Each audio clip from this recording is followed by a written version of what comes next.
Hello one and all, it's a review of My Hero Academia, Chapter 282, Footfalls of Destruction. And can we all just take a moment here to really point out the hypocrisy of Aizawa?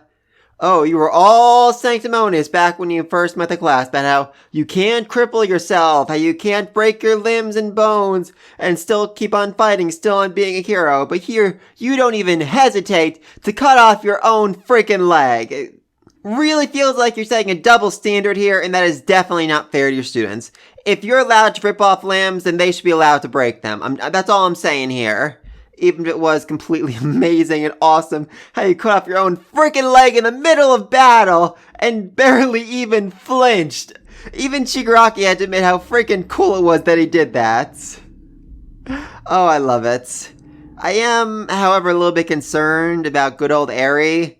I mean, is she gonna feel guilt when she learns that the person who is essentially her father figure, more or less, had to cut off his own leg because of her quirk? Then again, maybe she can regrow it?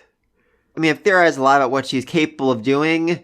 Regrowing sawed-off limbs could certainly be in that possibility. Could certainly be something she's capable of doing, and, you know, before the whole time skip, they were talking about how they're going to start training her to use her quirk more, so I don't know, maybe it's possible. I mean, they did a flashback to her during this whole leg cutting off scene. I thought that was just because, you know, they were emphasizing how it was her quirk, her ability that's doing it, but it could be the other way around. He could be thinking right here and now that even if I cut off my leg, Eri might be able to regrow it, fix it, turn me back in time before I cut it off. So it's not really that big of a deal. Also, it's pretty badly banged up, so not like it's going to do me much good in this fight anyway. I'm not sure. I mean, there's a lot of questions about exactly what Eri's capable of, what her powers are, how she can use them.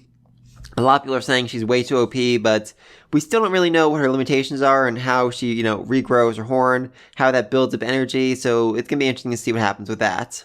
Anyway, so the chapter starts off with Ryu telling everyone that he is the leader round, and Deku unleashing his 100% Wyoming smash, hoping to stop him, hoping to make it drop, hoping to end the fight, but nope. Instead, Shigaraki is biting onto his arm to make him let go, I guess? God, that's utterly terrifying, especially as his teeth are essentially being pulled out by the force of Deku's arm.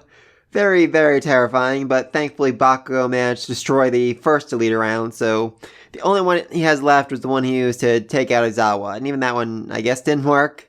I mean, I have a lot of questions about how the Deleter round works. Does it pass through the person's bloodstream? Because if so, I think Aizawa was a little bit late in cutting off his limb.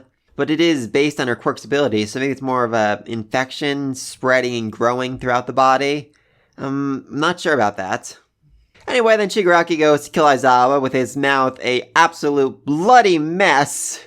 And it looks like all hope is lost, but thankfully they got Shoto as backup. And not gonna lie, I did not expect this. I really, really thought Uraraka was gonna come in last minute to save the day because, you know, she was looking out after Deku and Bakugo when they ran away, when they left, so I figured she'd be the one that followed after them. Nope, it was Shoto. I mean, which, you know, no complaints to that, it does make a lot of sense. I mean, he's pretty much the second, third, or fourth most powerful person in the entire class, so yeah, him coming here definitely helps. They also did the whole worksite program together, so they have experience working together, coordinating their attacks and all that. So yeah, it makes a lot of sense.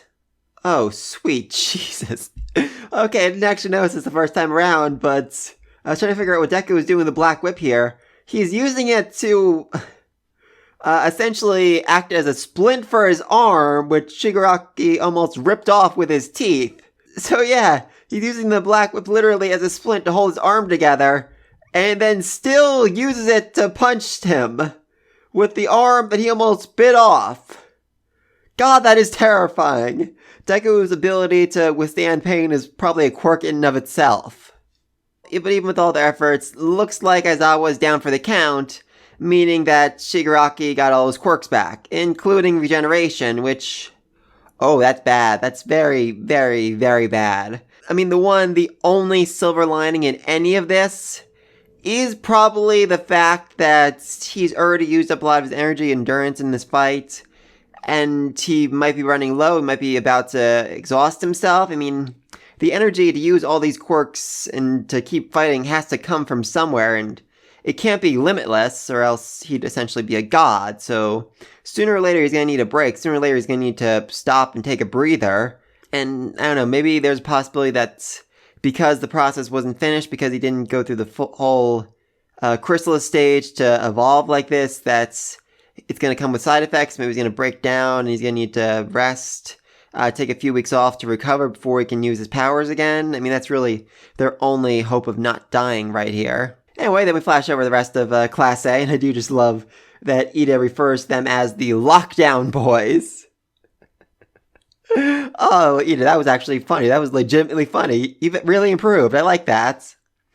But then as they're thinking of going after them and giving them some backup, helping them, they find out that Giganto is on his way and will likely crush the following cities: Mino City, Kakun City, Nabaro City, Hondo City, Mosu City, Horiso City, Kurudo City, Kurita City, Kuramari City, Sunara City, Hao City, Saro City, Shido City, Anto City, Deno City, Oda City, Asarudo City, Nabato City, Kawasiri, Kohara City. Hey, I did that all in one shot. Good for me. And, yeah, all of the heroes who went to fight him over at the mansion, they've essentially been knocked out. And all the other heroes are currently away with, the rest of Class 1A, dealing with the hospital incident, meaning that a whole bunch of cities are about to be utterly obliterated. Lots of people are gonna die here, and there's not a whole lot they can do about it. I mean, maybe the scene of him destroying the cities that we're seeing here in the last page is in the future, and by this point, Uraraka and everyone have managed to get there and provide backup, but that does not seem to be the case. I mean, we see people in the terraces on the balconies, walking through the streets and everything. They really don't seem to notice the giant monster coming towards them. So, yeah, clearly they didn't even start evacuations, meaning all these people are about to die. We're going to get a serious death count here. So, yeah, very, very, very bad. I guess now Class 1A are going to try and get to Giganto before he can kill too many people and stop him. Not really sure how that's going to work. I mean, maybe if Uraraka touches him, she can send him flying into the air and then he won't be able to cause so much destruction, but I don't think that would work. I mean, for one thing, I think he can just, punch in the direction away from where he wants to move and basically just fly through the air. That's how strong he is. And secondly, she definitely has a weight limit, and it's been shown that if she goes over that weight limit, it causes, nausea, pain, basically makes her black out more or less. So that seems very, very unlikely. Really not sure what's going to happen next. I mean, I think they just have to accept that a lot of people are going to die here, and maybe this will be part of the world's change. Like, because this happens, people start to realize that they need to be allowed to use their quirks in their everyday lives, so the Liberation Army's message actually filters through somewhat, some way, and becomes law. I'm really not sure about that. And of course, then we still have, Deku, Bako, Shoto kind of endeavor, fighting off against a fully powered, fully awakened Shigaraki. I mean, I don't have a lot of faith in them winning this fight. Also, Shigaraki can destroy the ground and everything around it, so yeah, there's that. Forgot about that little quirk of his. If any, this would definitely seem like a good time for Deku to unlock his whole float quirk. The one he gets from All Might's teacher, from Shigaraki's grandmother, so that he doesn't have to touch the ground, so he doesn't have to worry about that. And then Shoto and Bako can fly with their various flames. They can attack him from the air, maybe. It doesn't really seem like a good strategy for winning this fight, but like I said, hopefully Shigaraki's kind of getting tired now. He won't be able to use his big attacks as he was using before. I mean, last chapter, Gran Torino talked about how Endeavor was getting tired and couldn't use the big shots he was using earlier in the fight, so maybe the same thing will be true for Shigaraki, hopefully. Otherwise, I think Japan's gonna die. That's all there is to it, but please, if any other ideas on how they're not all gonna die here, let me know about all this down below. Be sure to like and subscribe, see you in the next video, and until then, peace!